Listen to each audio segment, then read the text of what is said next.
and we're set up now for perhaps one of the greatest fights of the women's sport. I want to see if Dimitri wants anything to say, and then we'll open up for questions. We're very grateful for this opportunity to work together with Sky and with Boxer. Today was an incredible performance by Claressa. You can see with every fight she keeps improving her game. And I want to give a big shout out to John David Jackson and Gerald Tucker, great trainers that are continuing to improve Claressa.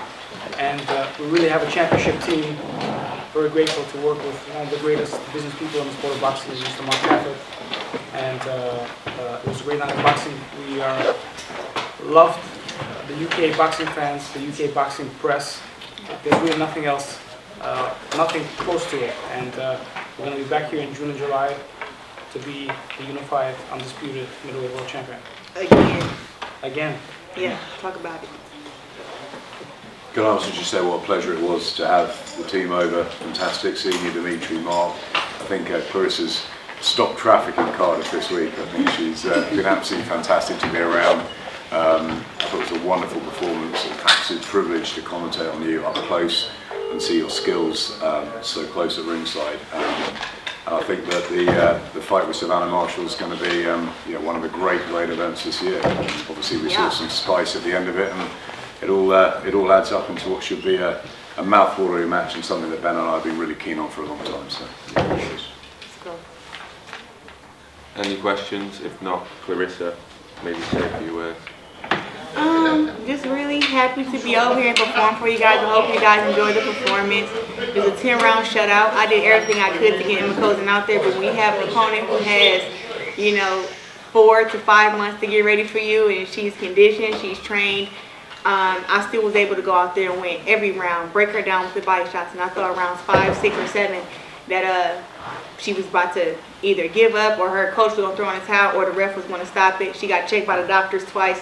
I can only do my job, and my job is to go out there, win the rounds, hurt her. I hurt her a lot, and I was happy with my performance. And I just want to thank my coaches, Coach John and Coach GT, because up in camp, we spent so much time investing and working in the body, spend so much time on the pads. Like, Claressa, you punch hard, you punch fast, but we need to break these girls down and start getting the stoppages. So we did that. I went to the body a lot. I can't wait to see the punch count. And my coaches were happy.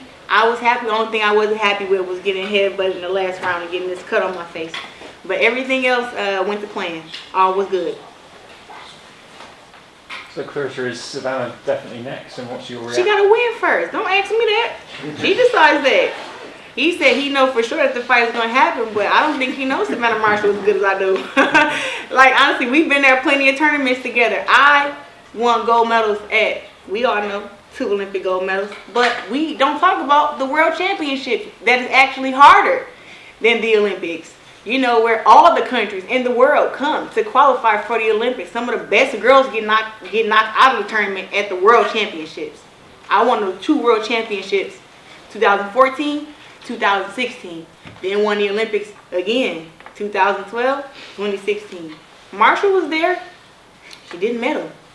Neither. So I always show up and win. I hope that Marshall do her job, because if that's what they saying is the biggest women's fight, because she got some power and a little bit of height and she can do what she gonna do, I'm gonna show them that Flint Town come put the beat down wherever, and she gonna get it just like Ema Kozin got it, even worse, because I don't like her. Yeah, so your exchange with her off the fight. Yeah, she's so disrespectful, and then I don't have a problem with you, you know what I'm saying? But don't sit there talking about some, Claressa, you call yourself the globe, but we have Savannah Marshall. The accomplishments don't compare. I wanted to let the girl borrow a belt. Why you walking up here with no belts when I got 5, 6 belts? No, she don't even know how to be a world champion. A champion never leave their belts at home, especially when they finna face off with another champion. But it would have looked embarrassing anyway. You showing up with 1 belt, talking stuff, no Olympic gold medals, 1 weight class, 1 belt. Please, quit playing with me. I don't even play like that. And everybody consider me the GOAT. The only one who don't is probably Ben and Savannah. and that's the personal problem with them. But that's okay, because I came here to prove it. So Ben got a job to do, promote the fight, but I just have a hard time taking disrespect from people. It's just not how I was raised. I wasn't raised like that, you know, like if I would have came to a fight with Savannah Marshall, I would have called her out.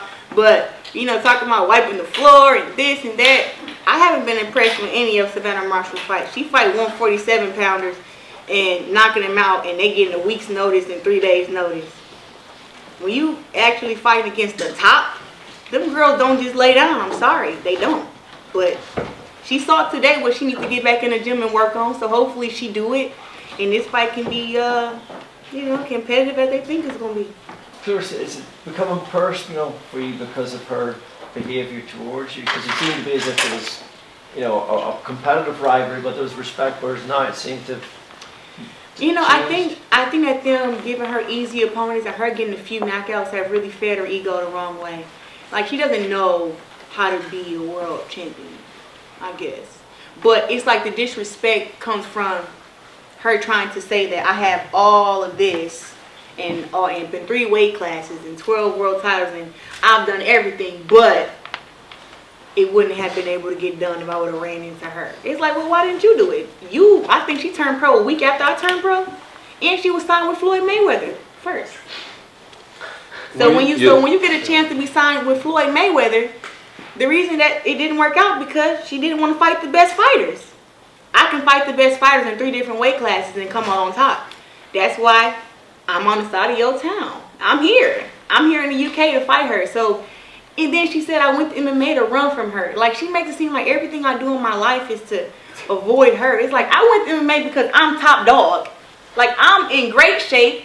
I'm 26 years old. I can do MMA and boxing. I can win in MMA. I can defend my titles and win in boxing. But it don't have nothing to do with you.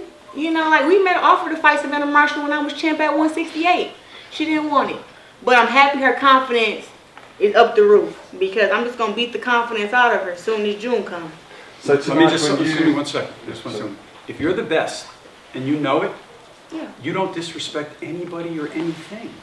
Now, if someone pokes you, of course, no one's going to take it and not fight back. Don't poke the bear. But you don't, exactly, don't poke the bear. But if you're the best and you know it, you don't disrespect. So disrespect is a sign of weakness. Thank For you. sure. Thank you. I Sign of want to say weakness. that. It is a sign of weakness, though. Well done on the performance tonight. When you came sort of nose to nose with Savannah after the fight, did you sense conviction in her that she can actually beat you, or do you think she... I sensed sarcasm. That's what I said. I didn't sense nothing serious about her. It was sarcasm. It was like, I'm going to say all this because these people are here, but I don't really feel this. That's what I felt. And I have a great sense of when I sense people energy. She's not scared, but she know damn well she was lying to herself. And guess what? I know she's lying too. But that's why I'm here. That's why I'm here. And you know what? It is going to be a big fight because she may do have some punching power. But as you've seen tonight, could Ema Kozin hit me? So that's the difference right there. It's the difference in skill, in speed, in power, and IQ. And we're going to see if she got all that because she's going to have all of it to beat me and some punching power. She's going to need all that. Just because she coming to the ring with a little bit more height and probably a little bit more bigger, she cutting from 180 pounds, 190, cool. But that don't mean that she going to beat me. It don't mean that. And she know that. She got a bigger test in front of her than she thinks. Big test. She better go train with Tyson Fury. She better get in the gym with the best of them because if she comes slacking with me, please, you ain't gonna be kissing my feet after. Look, I think you can't argue with Claressa's resume. I think the thing with Savannah is she's just coming into prime now. Boxing is all about timing, as everyone knows, and she's a tall girl, and she's been learning very well with Peter Fury, and she's got a lot of power. And I think she's going to be hitting Claressa the fight at the perfect time for her, perfect time of her career. Don't matter if she or Peter. I think we're going to see. I don't know if you've watched Savannah's recent fights, but Well, 147 pounders, we watched them. she is a special fighter. 3 days notice, we 7 believe days notice, we watched them. she's the most talented fighter in the UK. She's the only fighter to have beat Claressa Shields. In the amateurs, talk about it. And she believes she's going to beat her again because she's a lot better than she was when she beat Claressa the first time. The thing is, she's not better. That's why she wasn't able to win the Olympics. You get better, you beat those girls. I got better. She declined.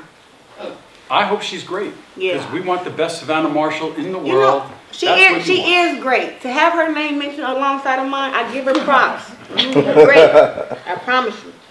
But just know, Any last questions through, so we'll be bringing I'm Chris serious. in shortly. it's serious Claressa? business. Hi, Claressa. You mentioned you could boil back down to 147 pounds. Yeah. Does that mean for pretty much your entire career you've been beating up bigger women?